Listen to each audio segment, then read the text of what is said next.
नमस्कार,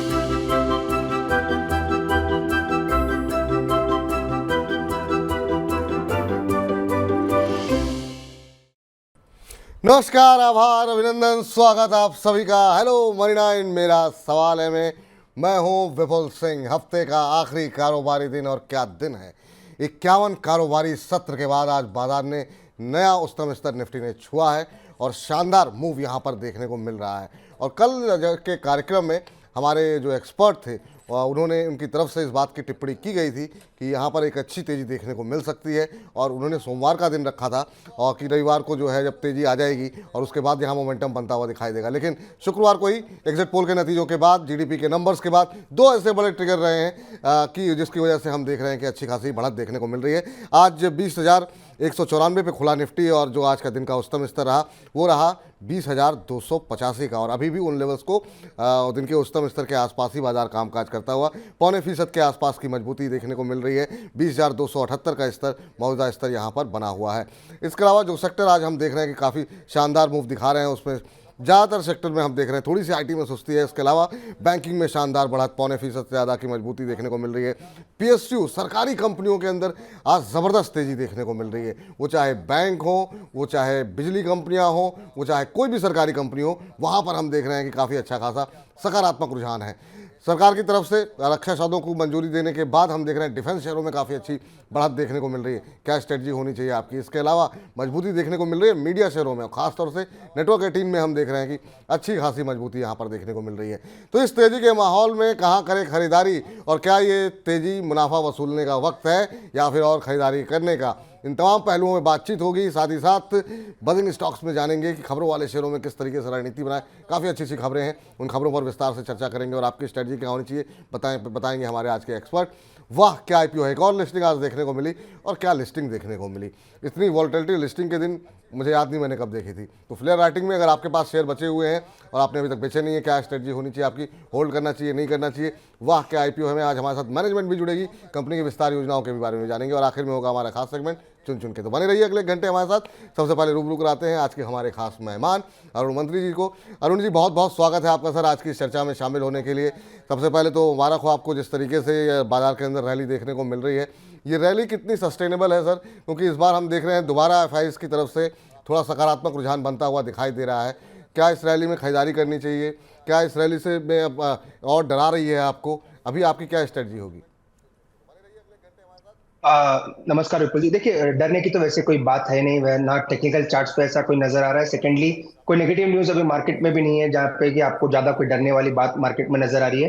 काफी दिनों से विपुल जी हम काफी हफ्तों से पहले से हम ये डिस्कस कर रहे हैं जब भी एफआईआईएस की बाइंग लौटेगी इंडियन मार्केट्स काफी फास्टली ऊपर जाएंगे, तो वही चीज आपको मार्केट में देखने को मिल रही है। सेकेंडली शॉर्ट्स काफी थे विपुल जी नवंबर में, अगर आप देखें 20% के आसपास 15% के आसपास एफआईआईएस के लॉन्ग्स हो चुके थे। ऑलमोस्ट 85% उनके शॉर्ट पोजीशन है जो कि रोल आउट नहीं हुए।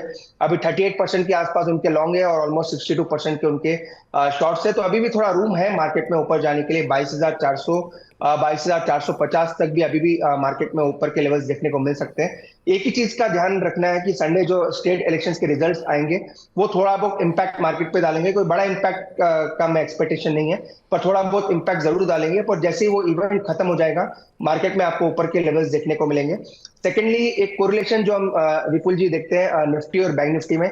निफ्टी ने अपना ऑल टाइम हाइज के ऊपर ट्रेड करा, पर बैंक निफ्टी में अभी भी वो हाइज टच नहीं हुए हैं। तो हो सकता है बैंक निफ्टी अब लीडरशिप ले और बैंक निफ्टी में ज्यादा आपको बढ़त नजर आ सकती है। तो इंडेक्स पर्सपेक्टिव से अगर किसी को बाई करना है तो बैंक निफ्टी ज्यादा बेहतर विकल्प है जी। चलिए इस बीच जो है चलिए कुछ एक और दर्शक हमारे साथ काफ़ी बड़ी संख्या में कार्यक्रम शुरू होने से पहले से ही जुड़ गए हैं। काफ़ी सारे सवाल हमारे पास आ रहे हैं और एक एक करके उनके सवालों के फटाफट उत्तर देते हैं। सबसे पहला प्रश्न आज भेजा है प्रखर जनरल स्टडीज़ के नाम से, इन्होंने अपना आईडी बनाई हुई है और कह रहे हैं सीजी पावर के शेयर इन्होंने ले रखे हैं।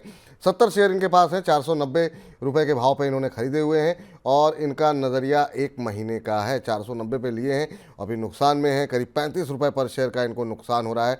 1.5% के आसपास की मजबूती देखने को मिल रही है। 456 का स्तर देखने को मिल रहा है। पिछले अगर हम 1 महीने की बात करें तो यहाँ पर करीब 19-20% का मूव देखने को मिला है सर काफ़ी। और लेकिन उसके पहले हमने देखा कि एक लंबे कंसोलिडेशन के बाद ये मूव आता हुआ दिखाई दिया था। अभी इनकी खरीद थोड़ी सी ऊपर की है सर और जहाँ पर रुकावट आ रही है वहीं पर इन्होंने खरीदा है। क्या सलाह रहेगी सीजी पावर पर आपकी। विपुल जी, होल्ड करने की राय रहेगी मेरे ख्याल से। जो सेमीकंडक्टर की न्यूज आई थी, जो सीजी पावर ने एक्सचेंज को कहा था कि वो सेमीकंडक्टर प्लांट लगाने का नोटिफिकेशन आया था, उसके सेकंड डे इन्होंने मेरे ख्याल से बाय किया, और वही उसी के आसपास का टॉप भी स्टॉक में है। पर मुझे लग रहा है ये मोमेंटम ऊपर के लेवल पर वापस आ सकता है। 490 500 के लेवल्स जो कि रिसेंट हाइस थे वो भी वापस देखने को मिल सकते हैं, तो होल्ड करने की सलाह है। एटलीस्ट इनको 10 से 15 दिन इसमें देना पड़ेगा, क्योंकि कंसोलिडेशन में थोड़ा नजर आ रहा है। पर चूंकि मार्केट पॉजिटिव है, ये वापस स्टॉक ऊपर के लेवल दिखा सकता है, तो होल्ड करें। नीचे में अगर सफिशिएंटली अगर आप स्टॉप लॉस मेंटेन करना चाहते हैं तो 430 का स्टॉप लॉस लगाएं। 490 500 के लेवल्स वापस इनको देखने को मिल सकते ठीक। चलिए, इस बीच अमित कुमार जी का प्रश्न ले लेते हैं और इनके पास है साउथ इंडियन बैंक। ये इन्होंने 24 रुपये 50 पैसे पे लिए हुए हैं, 310 शेयर इनके पास हैं और ये जानना चाह रहे हैं कि अभी इसमें क्या करना चाहिए। पीएसयू बैंक्स में सर हमने देखा एक शानदार मूव और उसके बाद से हमने देखा आरबीआई की टिप्पणी, और आरबीआई की टिप्पणी के बाद से हमने देखा कि चाहे वो एनबीएफसीज हों या बैंक हों, सब में सुस्ती देखने को मिली है। अब आज चूँकि तमाम जो है सारी सरकारी कंपनियां चल रही हैं, चाहे बैंक हों या फिर बाकी पीएसयू कंपनियां, तो यहाँ पर भी मोमेंटम है। 24.5 पे लिए थे, 25 रुपये के आसपास चल रहा है, 25.10 का भाव है, 1-1.5% ऊपर है साउथ इंडियन बैंक। आपकी क्या सलाह रहेगी साउथ इंडियन बैंक को लेकर के? विपुल जी, ब्रेकआउट का संकेत चार्ट पे नजर आ रहा है। 25 से 26 के आसपास का ये रेजिस्टेंस है, तो उसी के आसपास ट्रेड कर रहा है। जैसे कि मैंने शुरू की कमेंट्री में भी कहा कि बैंकिंग स्टॉक्स अब नेक्स्ट लीडरशिप लेंगे करंट लेवल से। इवन आईटी स्टॉक्स भी मुझे लग रहा है यहाँ से अच्छा कर सकते हैं।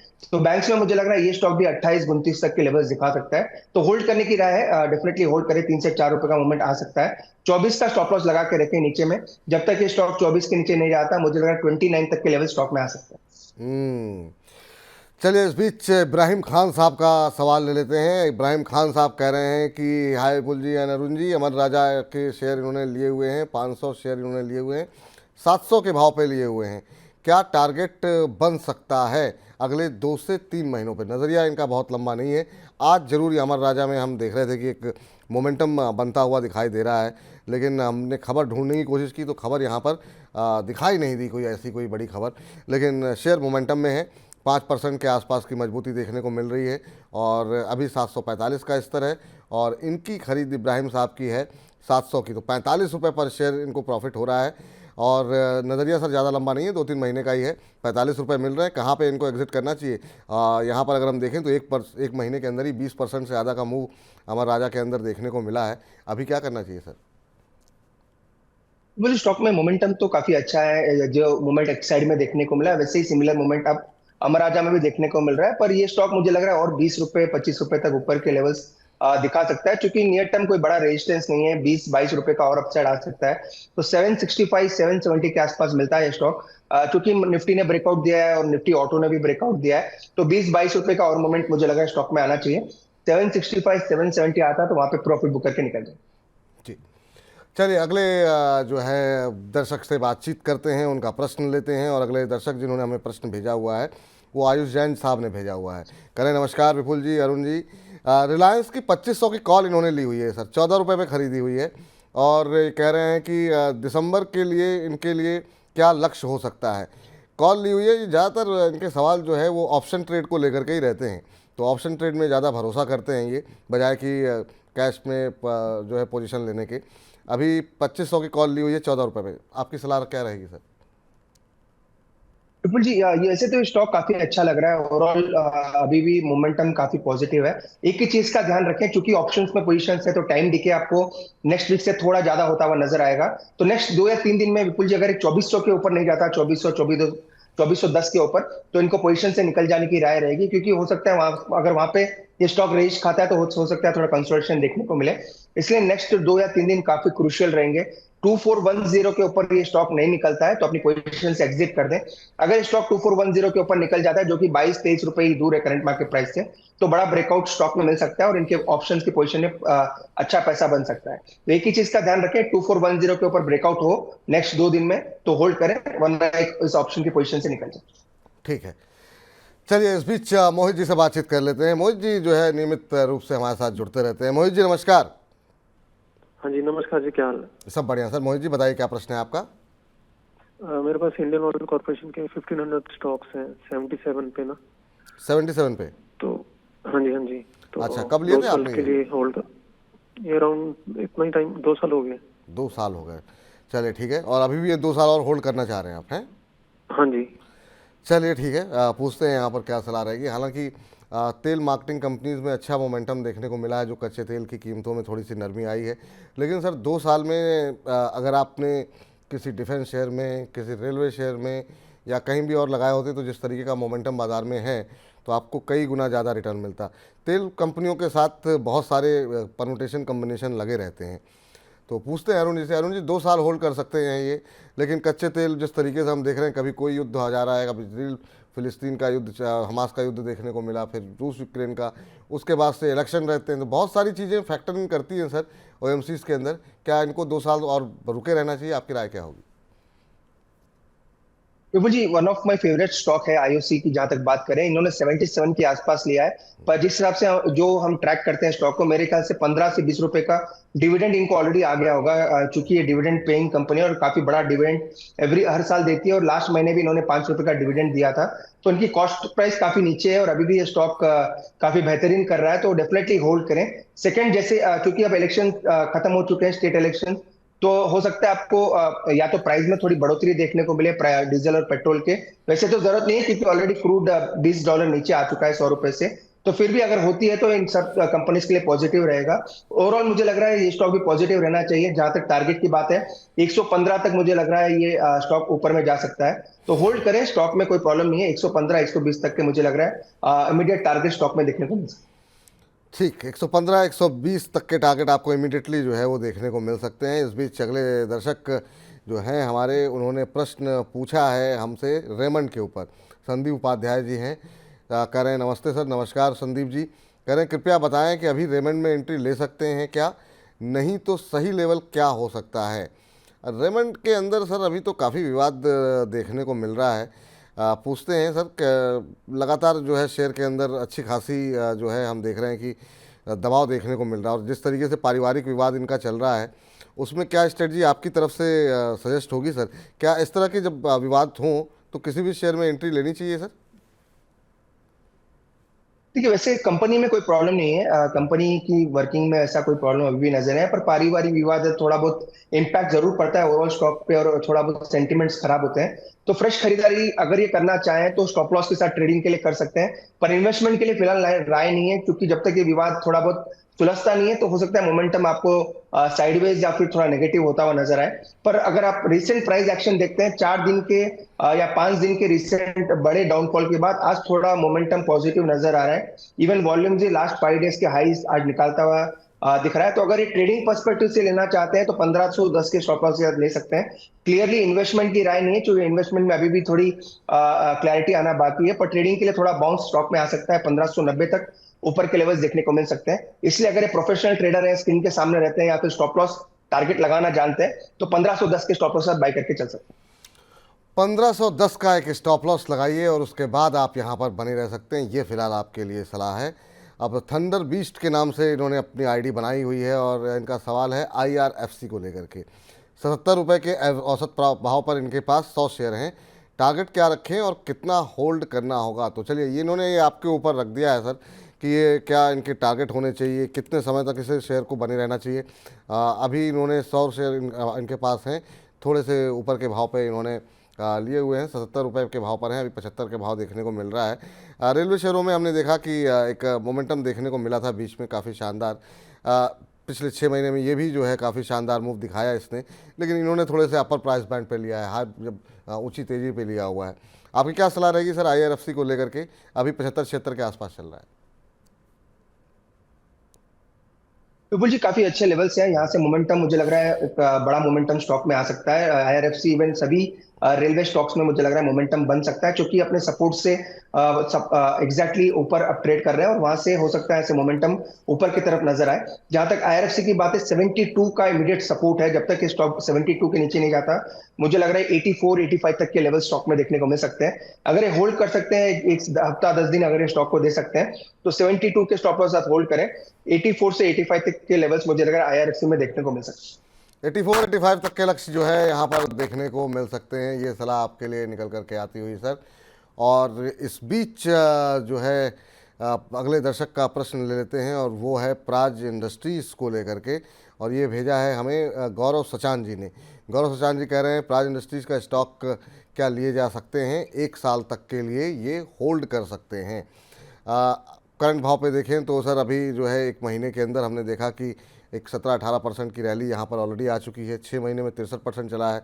अभी क्या करना चाहिए सर प्राज इंडस्ट्रीज़ को लेकर के? क्या जो रैली आई है उसके बावजूद भी आपको लगता है कि यहाँ पर और ज़्यादा अपसाइड जो है वो देखने को मिल सकता है? नतीजे जो है हमने देखा था कि जब आए थे तो उसके बाद थोड़ा सा एक मोमेंटम बनता हुआ दिखाई दिया था। बिल्कुल, जो ट्रेंड तो पॉजिटिव है और रिसेंटली बड़ा ब्रेकआउट भी 600 के ऊपर देखने को मिला है। पर चूंकि स्टॉक रिसेंटली 10 से 12% चला है तो मुझे लग रहा है रिट्रेसमेंट थोड़ा आ सकता है। 600 के आसपास वापस से स्टॉक मुझे लग रहा है एक बार का करेक्ट होकर मिलता है तो अच्छे लेवल्स रहेंगे। ओवरऑल ब्रेकआउट का संकेत जरूर है और ऊपर में मुझे लग रहा है स्टॉक धीरे धीरे 680-700 तक के लेवल्स दिखा सकता है। तब पर थोड़ा डिप पे बाई करें, 580-600 के लेवल के आसपास आता है तो बेहतरीन लेवल होंगे, वहां पे डेफिनेटली इनको एड ऑन करना चाहिए। 680-700 तक के टारगेट्स ऊपर में शॉर्ट टर्म या मीडियम टर्म में देखने को मिल सकते हैं। पर चूंकि स्टॉक थोड़ा चल चुका है तो बड़ा रूम वो अपसाइड का नहीं है। थोड़ा करेक्शन आता है तो हो सकता है 70-80 रुपए का इनको मोमेंटम ऊपर की तरफ देखने को मिल सकता है। जी, चलिए इस बीच तुषार जी से बातचीत कर लेते हैं। तुषार जी नमस्कार। हेलो। हाँ नमस्कार तुषार जी। नमस्कार, कैसे हैं आप? हम बहुत अच्छे हैं तुषार जी, आप कैसे हैं? मैं बहुत बढ़िया हूँ सर। मेरा सवाल था पीएनबी हाउसिंग फाइनेंस पे। हाँ हाँ बताइए, कितने शेयर ले रखे हैं, किस भाव पे? 150 शेयर लिए हुए 650 की प्राइस से। 150 शेयर लिए हुए हैं 650 की प्राइस। हाँ 650 की प्राइस पे। अच्छा, और कितने समय तक होल्ड कर सकते हैं? 1 साल के लिए। 1 साल के लिए, अच्छा अच्छा। तो क्या ये 900 का टारगेट छू पाएगा, वो जानना था मुझे। अच्छा अच्छा, चलिए 900 का टारगेट छू पाएगा कि नहीं? आपने 650 पे लिए हैं, 800 के आसपास पहुंच रहा है, 784 रुपये का जो है स्तर देखने को मिल रहा है। अच्छा मोमेंटम, और अच्छी बात यह है कि एक तरफा नहीं चलता है, एक रैली दिखाती है, फिर उसके बाद हम देखते हैं कि थोड़ा सा सुस्ती यहाँ पर आती है, फिर चलता है। 1 महीने में करीब 10% का रिटर्न है, 6 महीने में 46-47% के आसपास का रिटर्न है, और 1 साल में ऑलमोस्ट डबल से ज़्यादा हो गया, 113% का रिटर्न। सर काफ़ी अच्छी चाल देखने को मिल रही है, और इसी चाल से क्या आपको लगता है आगे भी रैली देखने को मिलेगी? जो और इन्होंने जो अपने लिए लक्ष्य निर्धारित किए हैं 900 रुपये के, वो क्या आसानी से देखने को मिल सकते हैं? बिल्कुल, ये स्टॉक काफी बेहतरीन है और काफी रिजल्ट्स भी ठीक ठाक स्टॉक के आ रहे हैं तो 950,000 तक भी मुझे लग रहा है 1 साल में स्टॉक में टारगेट छू सकता है। पर चूंकि एक आप कह सकते हैं एक पीएसयू का पार्ट है तो वो एक दिक्कत हमेशा रहती है कि थोड़ा स्लो मूविंग रहेगा। पर ये स्टॉक मुझे लग रहा है चूंकि रियलिटी सेक्टर काफी बूम कर रहा है तो सेकंड जो सेक्टर रहेगा हाउसिंग फाइनेंस, हाउसिंग सेक्टर ही देखने को मिलेगा। एलआईसी हाउसिंग में रिसेंटली बड़ा ब्रेकआउट देखने को मिला है, इसमें भी उसी के संकेत नजर आ रहे हैं तो 950 तक के मुझे लग रहा है टारगेट स्टॉक में आ सकते हैं तो होल्ड करने की राय रहेगी। कॉस्ट के अगर आप स्टॉप लॉस लगाना चाहते हैं तो कॉस्ट के 20 या 30 रुपए अपना ट्रेलिंग स्टॉप लॉस माइंड में रख के बाकी मुझे लग रहा है 950 तक ये स्टॉक जा सकता है।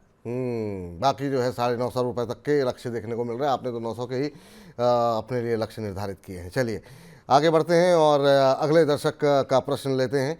और अगले दर्शक जिन्होंने हमें प्रश्न भेजा हुआ है उनका सवाल जो है राजेश जी का है। राजेश से पहले जरा जोमेटो पे बात कर लेते हैं। सुनील अबाउट मेडिसिन के नाम से इन्होंने अपनी आईडी बनाई हुई है। इस दौरान सुनीता चौधरी जी कह रही हैं नमस्कार श्रीमान जी, विपुल जी, मंत्री जी। तो नमस्कार सुनीता जी, आपको भी कार्यक्रम में उपस्थित रहने के लिए बहुत बहुत धन्यवाद आपका। तो जोमेटो 123 के भाव पे लिए हुए हैं, 3 साल का नज़रिया है, प्लीज़ अपना व्यू दीजिए। चलिए ठीक है, बिल्कुल अरुण जी से उनकी राय लेते हैं। जोमेटो अच्छा मोमेंटम देखने को मिला है, और लेकिन अभी भी आपकी खरीद से थोड़ा सा नीचे है, और इस बीच 115 का भाव देखने को मिल रहा है। सर आपकी क्या सलाह रहेगी? विपुल जी, होल्ड करने की सलाह रहेगी, अभी भी कोई दिक्कत वाला नहीं है। लास्ट 2 क्वार्टर के रिजल्ट्स भी अच्छे देखने को मिले। 108 के आसपास का स्ट्रॉन्ग सपोर्ट जोन है, जब तक उसके नीचे नहीं जाता मुझे लग रहा है वापस 130 तक के लेवल्स इसमें देखने को मिल सकते हैं तो कोई दिक्कत वाली बात नहीं है। रिसेंटली कल या परसों जो ब्लॉक डील हुई थी उसके बाद थोड़ा प्रेशर या साइडवेज नजर आ रहा है, पर जोमेटो मुझे लग रहा है ऊपर के लेवल्स दिखा सकता है। 125 तक तो जो रिसेंट हाई स्टेट जहां पे इन्होंने बाई किया तो वो लेवल्स तो जरूर देखने को मिल सकते हैं। 125-130 तक भी मुझे लग रहा है स्टॉक जा सकता है तो होल्ड करने की सलाह रहेगी। अगर स्टॉप लॉस लगाना चाहे तो 108 के नीचे लगा के रखें। ये स्टॉक मुझे लग रहा है 130 तक आने वाले दिनों में जा सकता है। चलिए इस बीच जो है चलते हैं अगले दर्शक का प्रश्न लेते हैं। और इन्होंने अपनी जो आईडी बनाई हुई है वो ब्लाइंडर्स के नाम से बनाई हुई है। और इनका प्रश्न है वॉलचंद नगर को लेकर के। वॉलचंद नगर के शेयर इन्होंने खरीदे हुए हैं 129 रुपये के भाव पर, और कह रहे हैं कि इसे लंबी अवधि के लिए होल्ड कर सकते हैं। 50 शेयर इनके पास हैं और कह रहे हैं कुछ कहिए इस शेयर के बारे में, बताइए कि कैसा लग रहा है। अभी अगर देखें तो वॉलचंद में जो स्तर देखने को मिल रहा है, सर वॉलचंद नगर पे आपका व्यू क्या होगा? अभी अगर हम देखें तो 179-180 के आसपास ये शेयर ट्रेड करता हुआ दिखाई दे रहा है। पिछले एक महीने में करीब 10-10.5% की रैली रही है, लेकिन पिछले 6 महीने में शानदार मूव देखने को मिला है। 125% के आसपास का की तेज़ी यहाँ पर देखने को मिली है। अभी किस तरीके से क्या नज़रिया रहेगा सर आपका? तो जी अभी भी हो सकता है ऊपर के लेवल्स देखने को मिल सकते हैं, क्योंकि वॉल्यूम्स काफी ड्राई है। ये एक ही चीज की स्टॉक में दिक्कत है, बाकी टेक्निकली मुझे लग रहा है अच्छा कर सकता है। 185 195 तक के लेवल स्टॉक में देखने को मिल सकते हैं, क्योंकि ये एक रेलवे कह सकते हैं, डिफेंस में थोड़ा बहुत अपना प्रोक्योरमेंट के अपने प्रोडक्ट्स देती है, तो ओवरऑल सेक्टर काफी अच्छा है। तो 195 तक मुझे लग रहा है स्टॉक को होल्ड करके चल सकते हैं। वहां पे स्टॉक आता है तो एक बार का प्रॉफिट बुक करके निकल जाए। चलिए इस बीच वहाँ पर आता है तो एक बार प्रॉफिट बुक करके निकल जाइए। ये फिलहाल आपके लिए राय निकल करके आती हुई। इस बीच जो है चलते हैं अगले दर्शक के पास। और यहाँ पर जो है श्याम सुंदर गुप्ता जी ने प्रश्न भेजा है। कह रहे हैं good afternoon Vipul ji and C Arun ji, please tell about holding और सेलिंग ICICI सिक्योरिटीज़। 50 शेयर इन्होंने ICICI सिक्योरिटीज़ के लिए रखे 575 के भाव पे। और उन्होंने कहा है कि डीलिस्टिंग का अप्रूवल कंपनी को NSE की तरफ से मिला हुआ है, तो अभी मुझे होल्ड करना चाहिए या फिर निकल जाना चाहिए। ICICI सिक्योरिटीज़ के शेयर पे अगर हम नज़र डालें यहाँ पर कि क्या स्थिति देखने को मिल रही है, तो अभी अगर देखें तो करीब 680 का भाव देखने को मिल रहा है। और इन्होंने लिए हुए हैं 500 समथिंग 575 के आसपास लिए हुए, 575 पे इन्होंने ख़रीदा हुआ है। अभी 680 681 का भाव देखने को मिल रहा है सर। यहाँ पर एक बार के लिए मुनाफा बुक कर लें क्या सर, या फिर क्योंकि लंबे समय से एक दायरे में ही कामकाज करता हुआ दिखाई दे रहा है? बिल्कुल जी, ये सेक्टर काफी पसंद है। एक तो ऐसे ऐसे ओवरऑल ब्रोकिंग सेक्टर है, overall one of the leader है, और डीलिस्टिंग के प्राइस भी मुझे लग रहा है वो भी अप्रूवल आ चुका है, तो होल्ड करें। वैसे कोई दिक्कत वाली बात नहीं है, वैसे भी प्राइस के ऊपर ही चल रहा है। 750 तक भी स्टॉक आता है तो वहां पर एक बार का प्रॉफिट बुक कर सकते हैं। और टेक्निकली भी कोई नेगेटिविटी फिलहाल नजर नहीं आ रही। सेक्टर अच्छा लाइमलाइट में है, और अभी तक डीलिस्टिंग का प्रोसेस शुरू नहीं हुआ है। जैसे वो शुरू होगा, हो सकता है थोड़ा बहुत मोमेंटम और आपको नजर आए। क्योंकि ज्यादा डिटेल में हम इस कंपनी को स्टडी नहीं करें, पर मुझे लग रहा है 750 तक ये स्टॉक जा सकता है, तो वहां पे आता है तो प्रॉफिट बुक करके निकल। वहाँ आता है तो प्रॉफिट बुक कर करके निकल जाइए, ये आपके लिए सलाह निकल कर आ रही है। पवन मीणा जी कह रहे हैं सर मेरा प्रश्न बार बार डिलीट हो जा रहा है। सर एक बार दोबारा डाल करके देखिए और कोशिश करते हैं आपके सवाल को डिस्कस कर लिया जाए, ताकि डिलीट होने से पहले ही आपके सवाल पे चर्चा कर ली जाए। तो अब इसके बारे में मुझे जानकारी है नहीं कि बाकी सबके सवाल आ रहे हैं और आपके सवाल कैसे डिलीट हो जा रहे हैं। टाटा टेक को लेकर के कई सारे लोगों के सवाल हैं, हकीम साहब के प्रश्न हैं, और भी मौर्य साइबर कैफ़े जी का प्रश्न है। आप लोगों के सर अभी वाक्य IPO सेगमेंट में जब हम फ्लेयर राइटिंग के IPO पर डिस्कस करेंगे, तो एक सेकंड ओपिनियन फिर से जो है हम अरुण जी से डिस्कस कर लेंगे कि क्या करना चाहिए जो लोग अभी तक होल्ड कर रहे हैं। प्रतिमा कुमारी जी का प्रश्न ले लेते हैं। प्रतिमा जी कह रही हैं नमस्कार सर जी। नमस्कार प्रतिमा जी, कैसी हैं आप? और कह रही हैं अदानी विल्मर के शेयर इन्होंने लिए हुए हैं 240 शेयर इन्होंने लिए हुए हैं 380 के भाव पर, और ये कह रही हैं कि अभी क्या करना चाहिए। अदानी समूह में लंबे अरसे समय बाद हमने कुछ दिन पहले जो है एक मोमेंटम आता हुआ दिखाई दिया था, और ख़ास तौर से जो कोर्ट की टिप्पणियां रहीं उसके बाद यहाँ पर एक अच्छी खासी मजबूती देखने को मिल रही है। 342 का स्तर यहाँ पर देखने को मिल रहा है, आधे % के आसपास की बढ़त देखने को मिल रही है। अभी क्या करना चाहिए सर? इनकी खरीद का भाव जो इन्होंने बताया है वो है 380 का, तो रिकवरी के बावजूद भी 30-40 रुपये का नुकसान हो रहा है। अभी होल्ड करना चाहिए इन्हें? जी, जो रिसेंटली जो मोमेंटम स्टॉक में आया था, मुझे लग रहा है वहां से अभी भी थोड़ा बहुत कैरी फॉरवर्ड मोमेंटम हो सकता है, क्योंकि कोई नेगेटिविटी अभी तक नहीं आई, दो क्लैरिटी भी नहीं आई कि आने वाले दिनों में क्या होगा। पर जो एक व्यू हमने स्टॉक पे बनाया है वो क्लियरली 310 का, अगर किसी ने बाई करके रखा है अभी भी, या रिसेंटली भी किसी की बाइंग है, तो 310 के नीचे जब तक ये स्टॉक नहीं जाता तो होल्ड करने के राय। चूंकि टेक्निकली एक रिवर्सल नजर आ रहा है, तो हो सकता है आपको स्टॉक ये 380 385 के आसपास जाता हुआ नजर आए। इस स्टॉक पे वैसे तो कोई पॉजिटिव नजरिया नहीं है, पर जिनके पास ऑलरेडी होल्डिंग है तो वो होल्ड करके चल सकते हैं। 310 के नीचे जब तक नहीं जाए होल्ड करें। 385 तक मुझे लग रहा है एक बार ये स्टॉक जा सकता है, 385 395 वहां पे जाता तो एक बार का वापस रिव्यू करेंगे, या जिन्होंने नीचे बाय किया है, वहां पे भी कर सकते हम्म, चलिए इस बीच जो है अगले दर्शक का प्रश्न जो है हम लेते हैं। और इस बीच श्याम सुंदर गुप्ता जी कह रहे हैं, धन्यवाद अरुण जी आज के मेरा प्रश्न जो है वो स्वीकार करने के लिए। और अगला प्रश्न लेते हैं यहाँ पर सुखविंदर जी का, एप्टस वैल्यू के ऊपर इनका प्रश्न है। सुखविंदर जी एप्टस वैल्यू के ऊपर ये जानना चाह रहे हैं कि ये क्या, एक बार देखते हैं जरा एप्टस का भाव इस समय क्या देखने को मिल रहा है। अच्छा, एप्टस वैल्यू हाउसिंग फाइनेंस के ऊपर 296 के आसपास ये शेयर चल रहा है सर।